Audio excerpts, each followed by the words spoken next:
ባልባት ቅድሳት ለቅዱሳን ለተቀደሱት ቅዱስ የሆነው ነገር ያስፈልጋቸዋል እንደተባለ ለተቀደሱት ቅድስት የሆነችው ድንግል ማርያም ታስፈልጋቸዋል። ለተቀደሱት ቅዱስ የሆነ እግዚአብሔር ቃል ያስፈልጋቸዋል። ለተቀደሱት ቅዱስ የሆነው ነገር ሁሉ ያስፈልጋቸዋል እንደተባለ ለቅዱሳት ቅዱሳን ለተባሉ ቅድስት የሆነች ጾም ታስፈልጋለች። ጾም እነሆ የስጋን ፍላጎት ገድባ የነፍስን ፍላጎት የምትጨምር ስለሆነ ስለዚህ ጾም ቅድስት ተብላለች ማለት ነው። በሌላው መልኩ ጸሎት ቅድስት ትባላለች። ሰአሊ ለነ ቅድስት ቅድስት ወይ ለምኝልን። እመቤታችን ቅድስት ትባላለች። ጸሎት ቅድስት ይባላል። ስግደት ቅዱስ እግዚአብሔርን የምናገኝበት አገልግሎት በሙሉ ኪዳን የሚጀመረው በቅዱስ ነው። ዋዜማ የሚጀመረው በቅዱስ ነው። ቅዳሴ ላይ የምናየው ቅዱስ ነው።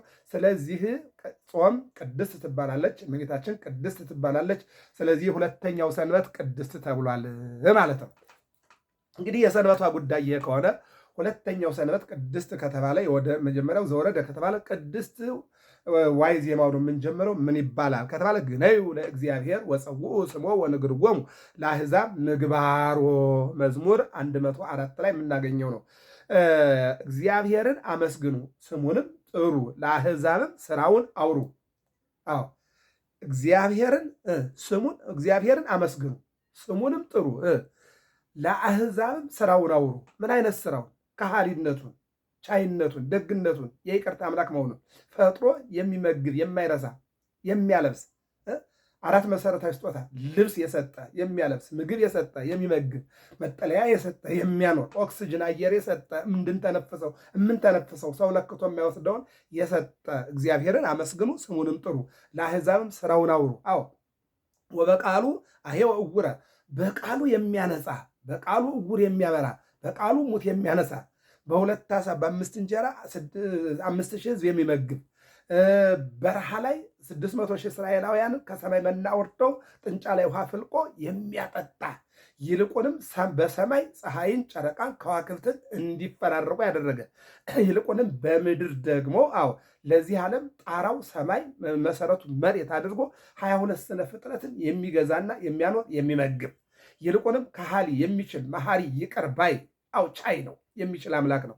ስለዚህ ቻይነቱን፣ ከሃሊነቱን፣ ደግነቱን ሰውን ለማዳን መምጣቱን እሱ ሞቶ ዓለሙን ማዳኑን የትንሣኤ በኩር ሆኖ ብንሞት እንኳና እኔን ያመነ ቢሞትም ሕያው ነው እንድንሆን ያደረገ እግዚአብሔርን አመስግኑ ስሙንም ጥሩ ለአሕዛብም ስራውን አውሩ ይላል። ይህንን የምናገኝ ይቀጥልና ሀቡ ስብሐተ ለስሙ ለስሙም ክብር ስጡ። ለስሙ ክብር ስጡ። ለማን? መድኃኔ ዓለም የዓለም መድኃኒት የዓለም መድኃኒት ይሆን እግዚአብሔር ንጉሥ ውእቱ እምቅድመ ዓለም ወገብረ መድኃኒተ በማእከለ ምድር። እግዚአብሔርስ ከዓለም አስቀድሞ ንጉሥ ነው። በማእከለ ዓለምም ንጉሥ ነው። ዓለምንም አሳልፎ ንጉሥ ነው። አንድም እግዚአብሔርማ ከዓለም አስቀድሞ ንጉሥ ነው። ዓለምንም ፈጥሮ ንጉሥ ነው። ከዓለምንም ጠቅልሎ ንጉሥ ነው። ስለዚህ ለእግዚአብሔር ምስጋና አቅርቡ። ሀቡ ስብሐተ ለስሙ ለስሙ ምስጋና አቅርቡ። ማን ለሚለው? ኢየሱስ። የእግዚአብሔር መልአክ ቅዱስ ገብርኤል ለዮሴፍ ሕፃኑ ይወለዳል ከሥላሴ አንዱ አካል ነው። ስሙ ማን ይባላል? ኢየሱስ ይባላል። ለድንግል ማርያም ቅዱስ ገብርኤል ትወልጃለሽ ስሙንም ኢየሱስ ትይዋለሽ።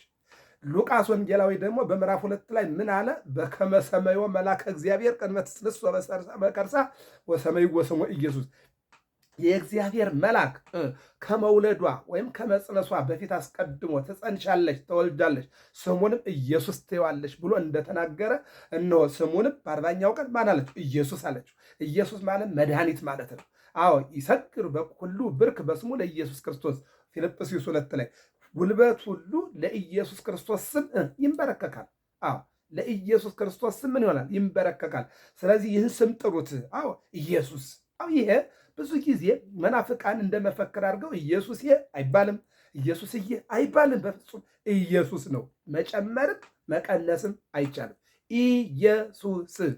ማንም አይደለም አታቆላመጠውም፣ ማንም አይደለም አቃንስበትም። እግዚአብሔር ነው።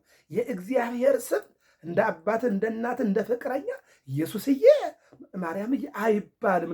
ገብርኤልዬ ሚካኤልዬ አይባልም። ነውር ነው። ይሄ የእምነት ጉድለት ነው፣ ያለማወቅ ነው። ስለዚህ መድኃኔ ዓለምዬ አይባልም፣ መድኃኔ ዓለም ነው። አማኑኤልዬ አይባልም፣ አማኑኤል ነው። አዎ ስሙንም ጥሩ ስንባል ስሙን ስንጠራ አማኑኤል መድኃኔ ዓለም ኢየሱስ አለቀ። ስሙን ኢየሱስ ትለዋለች ነው እንጂ ያለው ኢየሱስ ትለዋለች አላለም። ስሙም አማኑኤል ይባላል። ኢሳይያስ 7:14 ላይ ድንግል በድንግልና ትጸንሳለች፣ ትወልዳለች፣ ስሙንም አማኑኤል ትለዋለች እንጂ አማኑኤል ትለዋለች የሚል ቃል የለም እዚህ ጋር። ስለዚህ ስሙንም ጥሩ ሲል ቅዱስ ያሬድ አማኑኤል ብላችሁ እግዚአብሔር ከኛ ጋር፣ ኢየሱስ ብላችሁ መድኃኒት መድኃኔ ዓለም ብላችሁ የዓለም መድኃኒት ብላችሁ በቃ እንደዚህ ነው። እግዚአብሔር አለቀ። እግዚአብሔር አይባልም። እግዚአብሔር በቃ እግዚአብሔር በቃ ይህንን ነው ማለት። ስለዚህ ምን አለ? ሀቡ ስብሐተ ለስሙ፣ ለስሙ ምስጋና አቅርቡ። መዝሙር 65 ቁጥር 2 ላይ ተመልከቱት። ምን አለ? ለስሙ ምስጋና አክብሩ። ስሙ ከስም በላይ ስለሆነ ከምን በላይ? ከስም ስሙ ከስም በላይ ነው። እንኳን ሰዎችን አጋንንትን ያንቀጠቅጣል። አዎ አንተ የናዝሬቱ ኢየሱስ ነህ። አዎ አንተ ኑሩ ካልከን እንኖራለን፣ ውጡ ካልከን እንወጣለን። የማቴዎስ ወንጌል ምዕራፍ 8 ላይ አጋንንት ሲያዩት ገና ይንቀጠቀጣሉ። አዎ ኢየሱስ የሚለው ስም ስንጠራና ኢየሱስ የሚለው ቃል ሲነገር ሁሉም ይንቀጠቀጣል። ስለዚህ ለዚህ ስም የማይገዛ የለም። አዎ ከስም ሁሉ በላይ ስለሆነ ማለት ነው። ህሙማን ይፈቅድው ወለዐቃቤ ሥራይ ወአኮት ያን ማቴዎስ 9:6 ላይ የታመሙት ባለመድኃኒቱን ይወዳሉ። አዎ ባለመድኃኒቱን። አዎ ባለመድኃኒቱ ደግሞ ዐቃቤ ሥራይ መጽአ እምሰማየ ሰማያት። አዎ እውነተኛው መድኃኒት ከሰማየ ሰማያት የወረደው ከድንግል ማርያም የተወለደው በ40ኛው ቀን ኢየሱስ የተባለው ነው መድኃኒት ማለት ይህን ነው የሚናገረው። ስለዚህ ለዚህ ስም ክብር ስጡ፣ ይልቁንም ደግሞ ሀቡ ስብሐተ ለስሙም ክብር ስጡ ይለናል። ይቀጥልና አክብሩ ሰንበተ ተገበሩ ጽርቀ ዝግቡ ለክሙ መዝገበ ዘበሰማያት ሀበ ጻጼ እያማስኖ ወይረክቦ ሰራኪ። ማቴዎስ 6 እንመጣበታለን። ምንድን ነው የሚል? አክብሩ ሰንበተ፣ ሰንበትን አክብሩ። ሰንበት እስመ ሰንበት እሰ በእንተ ሰብእ ተፈጥረት፣ ሰንበት ለሰው ልጆች ተፈጥራለችና ለእናንተ የተፈጠረችውን ሰንበትን አክብሯት። አዎ ሰው ለሰንበት አይደለም፣ ሰንበት ለሰው ማረፊያ እንድትሆን ይልቁንም ሰንበታተ አድሞሙ፣ ሁለት ሰንበታት አሉ። የመጀመሪያው ሰንበት ዕለተ ሰንበት እሁድ፣ ዓለም የተፈጠረባት፣ ዓለም የዳነባት፣ ዓለም የሚጠቀለልባት ሰንበት ናት ማለት ነው፣ እሁድ ማለት ነው። ቀዳሚት ደግሞ ከእሁድ ጀምሮ እስከ ዓርብ 22 ስነ ፍጥረት ፈጠረና ቀዳሜ አረፈ። ስለዚህ የእረፍት ቀን ቀዳሚት። እነዚህን ሰንበታት ምንድን ነው? አክብሯቸው ማለት ነው። ሰንበተ አክብሩ ተገበሩ ጽርቀ፣ እውነትን ስሩ። ጽርቅ ማለት እውነት ማለት እውነትን አድርጉ በሰንበት። አሁን አይሁድ በሰንበት ቀን እግራቸውን ዘርግተው ምንም ነገር አንነካም ብለው ተኝተው ይውላሉ። ያ አይደለም። በሰንበት የሞተ መቅበር፣ በሰንበት የተጣላ ማስታረቅ፣ በሰንበት የታሰረ ማስፈታት ብንችል ባንችል መጠየቅ፣ ህሙማንን መጎብኘት፣ አዎ አድባራትን ገዳማትን መጎብኘት፣ ማስቀደስ፣ መማር፣ መዘከር ወዘተ፣ ከሰዎች ጋር መልካም ነገርን መነጋገር፣ መወያየት፣ ስለ ሀገር፣ ስለ ሃይማኖት፣ ስለ ሰዎች፣ አዎ ይህን መነጋገር እንጂ እግርን ዘርግቶ መዋል አይደለም ሰንበት ማለት። ስለዚህ ምንድን ነው? ሰንበተ አክብሩ፣ ሰንበተ ተገበሩ ጽርቀ፣ ሰንበትን አክብሩ ጽርቅን አድርጉ። ሁለት ጥቅስ እናምጣ።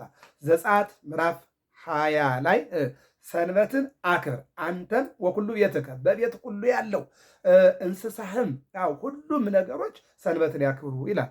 ዘዳግም ምዕራፍ 5 ላይ የሚናገራል። ስለዚህ ሰንበትን ስናከብር ሁሉ ሰራተኛ የለ ልጅ የለ ቤተሰብ ተሰብስቦ ሄዶ ቤተክርስቲያን የእግዚአብሔርን ቃል መስማት፣ አዎ ብንችል መቁረብ፣ ባንችል ጸበል ጠጥቶ ተባርኮ ወደ ቤት መመለስ፣ ከዚያም የሚሆኑ ነገሮችን የሞተ ካለ መቅበር፣ ያዘነ ካለ ማጽናናት፣ የተጣለ ካለ ማስታረቅ፣ የታረዘውን ማልበስ፣ የታሰሩትን መጠየቅ ወዘተ እነዚህ የሰንበት ስራዎች ይባላሉ። አክብሩ ሰንበተ ተገበሩ ጽርቀ ዝግቡ ለክሙ መዝገበ ዘበሰማያት። አዎ በሰማይ ባለው ቦታ መዝገባችሁን ሰብስቡ።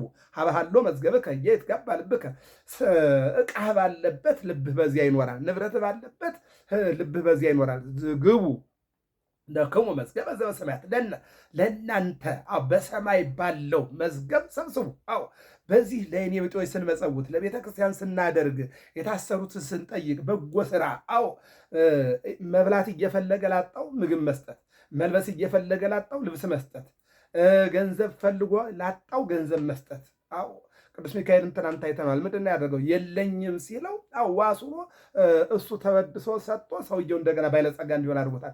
ከመላእክት ያገኘ ነው የተማርነው። ለሰው ማዘን ነው፣ ለሰው መራራት ነው።